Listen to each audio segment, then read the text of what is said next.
senhor colocou, na verdade, um cenário, um dos cenários possíveis, né, com o Putin avançando com as suas peças de xadrez, conseguindo bloquear a expansão da OTAN e conseguindo manter a Ucrânia como um estado tampão para amortecimento, né, entre ela entre a Rússia e a OTAN.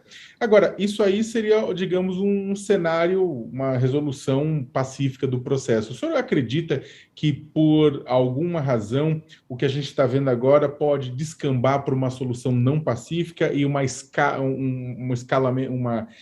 maior e mais violenta das ações daqui em diante? Porque isso, na verdade, de certa forma, que o público está se perguntando, né? Terceira guerra, Se né? isso vai terminar de forma pacífica, exatamente, ou se isso pode terminar em guerra envolvendo outros países além da Rússia e da Ucrânia. Terceira Guerra Mundial é uma fantasia nesse contexto. Não vai haver Terceira Guerra Mundial, hipótese alguma, ninguém vai arriscar a destruição total, não há. Agora, se você me pergunta se há risco de escalada local, sempre há, né?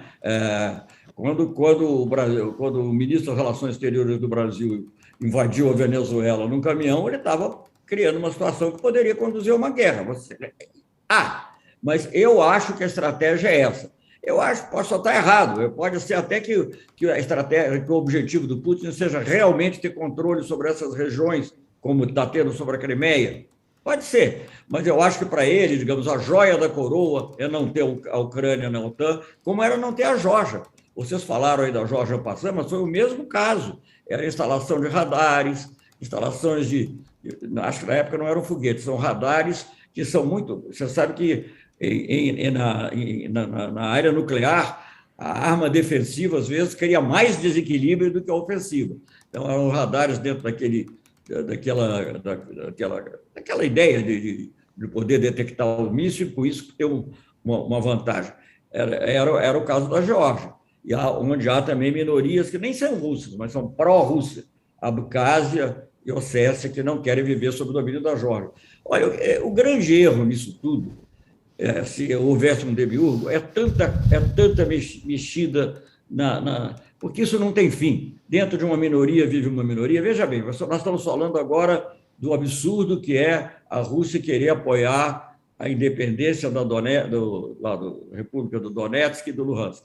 E eu concordo que é um absurdo. Eu sou a favor da integridade territorial do Estado, é um princípio básico do direito internacional e é um princípio que interessa ao Brasil. Então, agora, pondo isso num momentinho numa caixa, vamos ver. Eu era embaixador na ONU quando a OTAN bombardeou a Sérvia por causa do Kosovo. E qual era o argumento? O Kosovo era parte da Sérvia. Tinha sido parte da Sérvia, inclusive no desmembramento da Iugoslávia. Qual era o argumento? A maioria da população do Kosovo é albanesa ou muçulmana. Então, ali servia o argumento da maioria. Quando é no caso da Rússia, o argumento é o contrário, a integridade territorial dos Estados. Isso funcionou para os dois lados. Um lado e um outro usam esses princípios do direito internacional em favor próprio. Então, é preciso que haja bom senso. Eu acho que o presidente Macron está tentando fazer alguma coisa de positivo, o secretário-geral da ONU também, que não deixou de condenar a invasão, porque a invasão é contrária ao princípio da integridade territorial dos Estados, mas eu acho que tem que haver negociação.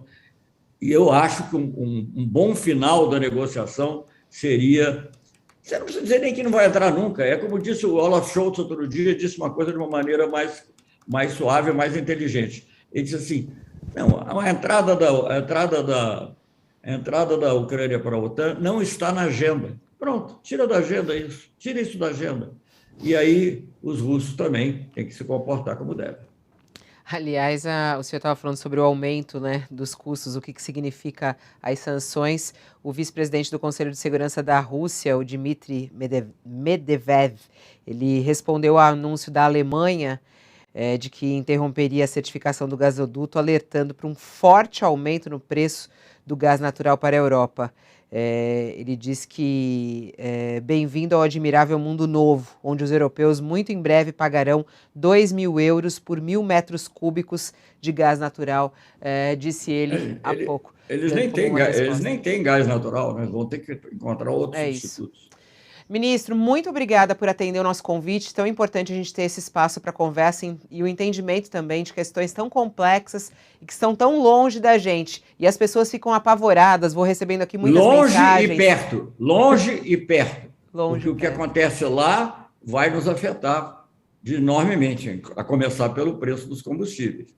Né? Eu lembro sempre, me permite uma coisinha a mais, eu lembro sempre um livro do João dos Passos, chamado, agora esqueci o nome, é Manhattan Transfer, é um livro muito famoso da década de 20, 30, em que uma pessoa lê uma banca de jornal, para na banca de jornal e lê um nome que ela não consegue pronunciar. O nome era Sarajevo, e estava começando a Primeira Guerra Mundial. Então, é longe e próximo. Longe e próximo. O preço do combustível vai aumentar ainda mais por causa disso?